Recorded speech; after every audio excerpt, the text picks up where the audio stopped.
वक्त रहते पहचान से कोरोना के संक्रमण की कड़ी को तोड़ा जा सकता है।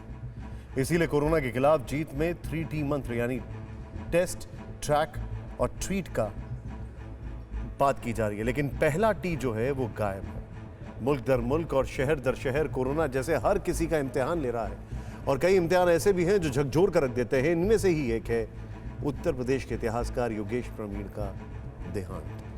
यूपी के प्रसिद्ध इतिहासकार योगेश प्रवीण का आज निधन हो गया। उन्हें सरकार ने पद्मश्री पुरस्कार से नवाजा था, लेकिन उन्हें समय पर एम्बुलेंस तक नहीं मिल पाई। प्रवीण जी की सांस उखड़ने लगी तो एम्बुलेंस बुलाई गई, लेकिन 2 घंटे तक एम्बुलेंस नहीं आई। बाद में प्राइवेट गाड़ी से उन्हें बलरामपुर अस्पताल ले जाया गया, जहां पर उन्हें मृत घोषित कर दिया गया। इतिहासकार योगेश प्रवीण को कोरोना था या नहीं ये पता नहीं चला, लेकिन कोरोना के बढ़ते केसेस के बीच हम आपको चरमराती व्यवस्था से लगातार अवगत कराते रहे हैं। इसी कड़ी में हमने आपको अहमदनगर में शवों को एक साथ जलाए जाने की एक खबर दिखाई। उस पर आज महाराष्ट्र के स्वास्थ्य मंत्री राजेश टोपे ने बयान जारी किया है और इस घटना को दुखद बताया है। देखिए, ये तो एकदम दुख भरी बात है। किसी को भी ये अच्छा नहीं लगेगा कि कब्रिस्तानों में और जो अंतिम संस्कार करने वाले जो हमारा स्मशान भूमि होती है वहाँ पर भीड़ हो या वहाँ पर क्यू हो, कतार हो, किसी को भी पसंद नहीं आया। ये बहुत ही दुख भरी बात है।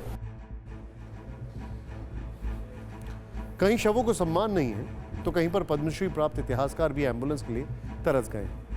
आगे बढ़ते हैं और आपको ये बताते हैं कि इस बीच देश कैसे लॉकडाउन की ओर बढ़ने लगा है। इसे आप कई शहरों में लगे लॉकडाउन, वीकेंड लॉकडाउन और नाइट कर्फ्यू से समझ सकते हैं।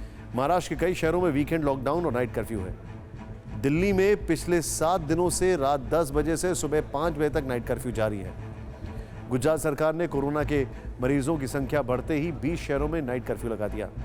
मध्य प्रदेश सरकार ने 3 सबसे ज्यादा कोरोना संक्रमित जिले इंदौर, भोपाल और जबलपुर में हर रविवार को लॉकडाउन की घोषणा कर दी है। छत्तीसगढ़ के दुर्ग, राजनांदगांव में लॉकडाउन लगा दिया गया है, जबकि रायपुर में भी नाइट कर्फ्यू जारी है। यही नहीं, पंजाब के 11 जिलों में नाइट कर्फ्यू पहले ही लग चुका है। चंडीगढ़ में भी रात 10 बजे से सुबह 5 बजे तक नाइट कर्फ्यू लगने का फैसला ले लिया गया है, जबकि उड़ीसा के 10 जिलों में भी नाइट कर्फ्यू लगा दिया गया है। जरा सोचिए, कोरोना कुदरत का एक अजीब सा खेल है। वायरस के संक्रमण की एक लहर जाती हुई दिखती है तो दूसरी लहर का आक्रमण हो जाता है। इसी बीच एक कोरोना मरीज से हालात ने भी मजाक किया। इसकी एक तस्वीर सामने आई है, जरा ध्यान से देखें। यह महाराष्ट्र के अमरावती की तस्वीर है। यहां पर कोरोना मरीज को एक एम्बुलेंस अस्पताल ले जा रही थी, तभी एम्बुलेंस में अचानक आग लग गई। ड्राइवर की सतर्कता से किसी की जान नहीं गई। उसने खुद को भी बचाया और मरीज को भी बचा लिया। लेकिन अब कोरोना काल में प्रशासनिक स्तर पर हो रहा मजाक दिखाते हैं। पिछले साल कोरोना काल में प्रशासन का अलग ही रूप दिखा था। पुलिस ने कोरोना को कंट्रोल करने में महत्वपूर्ण भूमिका दिखाई थी, लेकिन लगता है इस बार पुलिस और प्रशासन दोनों ही कंट्रोल खो चुके हैं। देखें रिपोर्ट।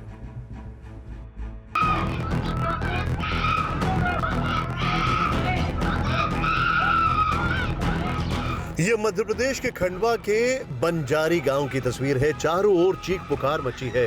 पुलिस ताबड़तोड़ लाठियां बरसा रही है और इस हद तक लाठी बरसा रही है कि देखने वालों की चीखें निकल जाएं। पुलिस का आरोप है कि वो इस गांव में कोरोना के क्वारंटीन के नियमों का पालन कराने गई थी, लेकिन लोगों ने उल्टे पुलिस वालों और स्वास्थ्य विभाग की टीम पर हमला कर दिया।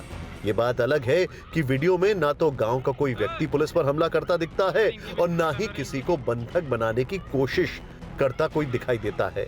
बावजूद इसके खाकी वालों की वर्दी का रौब ऐसे फूटा कि कईयों के सिर फूट गए।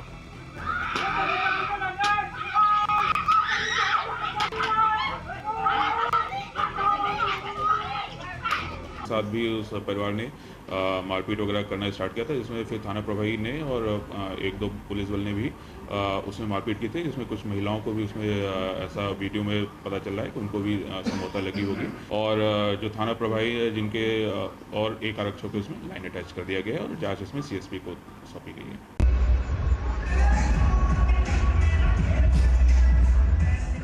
अब पंजाब के मोहाली की तस्वीर देखिए।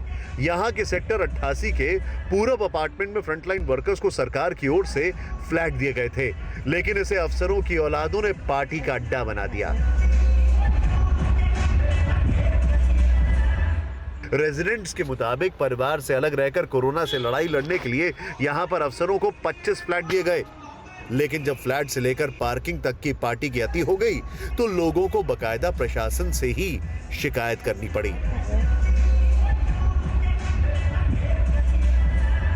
एडमिनिस्ट्रेशन के ऑफिशियल्स को गमाडा ने अलॉट किए थे क्वारंटाइन सेंटर के लिए, उनको अकोमोडेशन देने के लिए फ्रंट कोविड वॉरियर के लिए, लेकिन इसका इस्तेमाल जिनको अलॉट किया गया है उसके द्वारा नहीं किया जा रहा है। इसका मिसयूज हो रहा है, गलत इस्तेमाल किया जा रहा है और इधर लोग लेट नाइट पार्टीज करते हैं। बहुत बड़ा मजाक है जी, पंजाब गवर्नमेंट के ऊपर भी ये सवालिया निशान खड़े होते हैं। यहाँ पे कोई चेक ही नहीं है, एक बार दे दिया ठीक है जी, यूज कर रहे हैं, जो कैसे कर रहे हैं कुछ नहीं किसी को पता नहीं।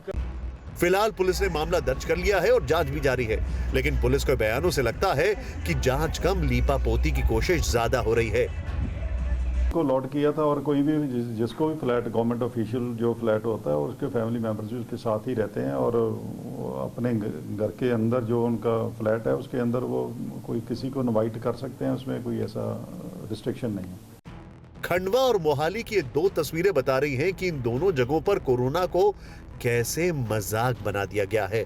वर्दी वालों की टीम कहीं पर लाठी बरसाने लगी, आम लोगों के सिर फोड़ने लगी, तो कहीं पर कोरोना के खिलाफ लड़ाई लड़ रही फ्रंटलाइन अफसरों की टीम अपने बच्चों की मौज करा रही है। वैसे मध्य प्रदेश पुलिस के हाथ इस कोरोना काल में कुछ ज्यादा ही खुल गए।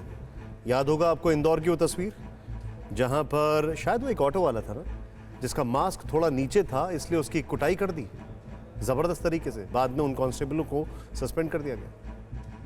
न्यूज़ टॉप 9 रोज सुबह 7 बजे और शाम 7 बजे सिर्फ TV9 भारतवर्ष पर।